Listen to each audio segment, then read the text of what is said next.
After Khamzat Chimaev's victory over Gilbert Burns at UFC 273, Khamzat said he didn't give enough credit to Gilbert's durability, but nothing Gilbert did surprised him. Khamzat explained that Gilbert's wrestling was weak, but once he took him to the ground, Gilbert shot for an armbar, which he didn't like at all and chose to keep the fight on the feet for the respect he had for Gilbert's world-class jiu-jitsu. Once on the feet, Khamzat said he didn't fight technically and was forcefully looking for the KO, and that's what led to him getting dropped and yelled at by his coach when he walked back to the corner. He was asked who he'd like for his next fight, and he said, "Dana said maybe after the fight people would want to see me fight for the title. I'm ready for that. For me, I don't care. People say that, oh, he's ranked number 2, he's going to finish you, this or that. I don't care. It doesn't matter. I can fight Kobe. I can fight Leon. I can fight Usman. Who more? Everybody." Khamzat's coach Andreas Michael went on a post on IG and told the public exactly what he told Khamzat after the second round. Andreas said, "People ask me what I told Khamzat at the end of round 2. This is what I told him. Stop brawling, stop having a street fight. Use your straight punches and keep it easy. This is an easy fight if you don't brawl. All you have to do is keep him on your jab and have patience. Don't make it harder than it must be." Nothing else was needed. Just a fast jab and sometimes a straight right, keeping his distance with his reach. To not get hit with the hooks. That's what I demanded from him. I told him to stop giving everyone a show and just keep it boring and simple. To not force anything. Just be fast and light on his feet. This was the game plan all along. Easier than wrestling and easier than grappling. In flashes we saw that.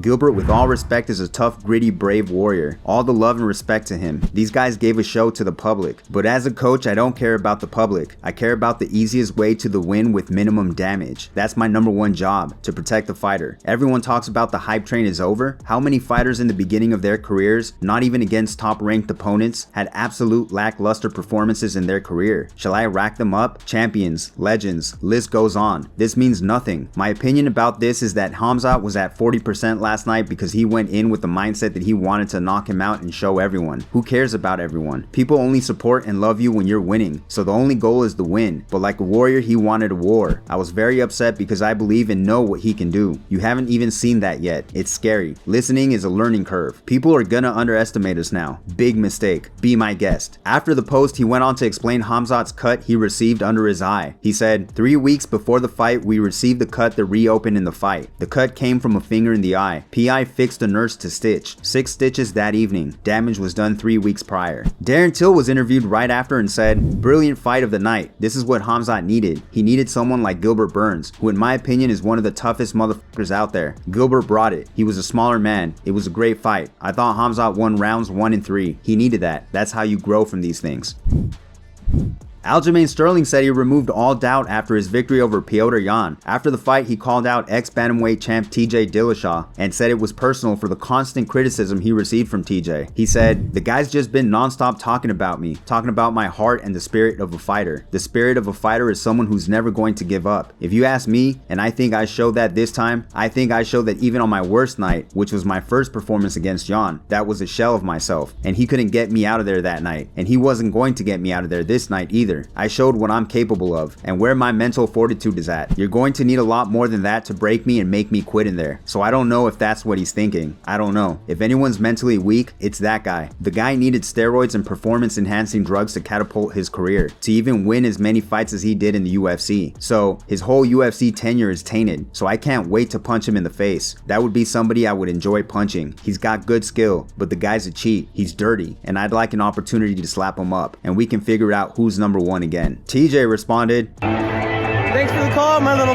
I hope you had fun pretending to be the champ, because like I've always been saying, daddy's home, I'm getting that belt.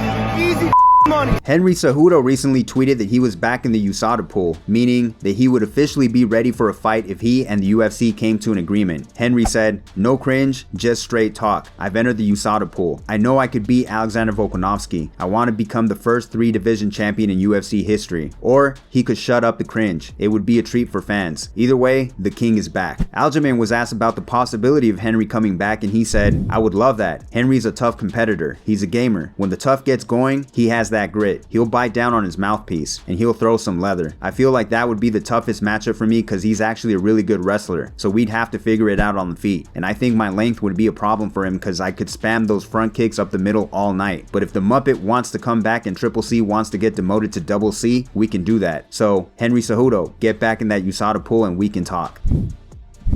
Alexander Volkanovski dominated the Korean Zombie during their match so much that referee Herb Dean had to stop the fight. Alex explained that he felt bad for Zombie and wanted the fight stopped too. He said, "I wanted it stopped. I wanted it stopped after the third. I almost started feeling bad. I keep saying it every interview. This is the fucking game. You can't feel bad. But I guess that's my nature. I think in the fourth I go, you alright bro? You want to keep doing this, man? I don't want to keep doing this to you. The boys were obviously telling me we're pouring it on, but I was like, please just stop the fight. Don't make me do this. But I had to do it." Herb Dean knew that as soon as he eats a couple more, I'm gonna stop it, and that's exactly what he did. I'm glad he did because I wanted him going healthy to his family. Alexander went on to say that his only defeat is in welterweight, but that he's undefeated in middleweight, lightweight, and featherweight. He'd be willing to face anyone in his division as long as they fight each other and prove that they're deserving to fight for the title. However, if they pick and choose and the division doesn't move, he said he'd happily move up and challenge for the lightweight title.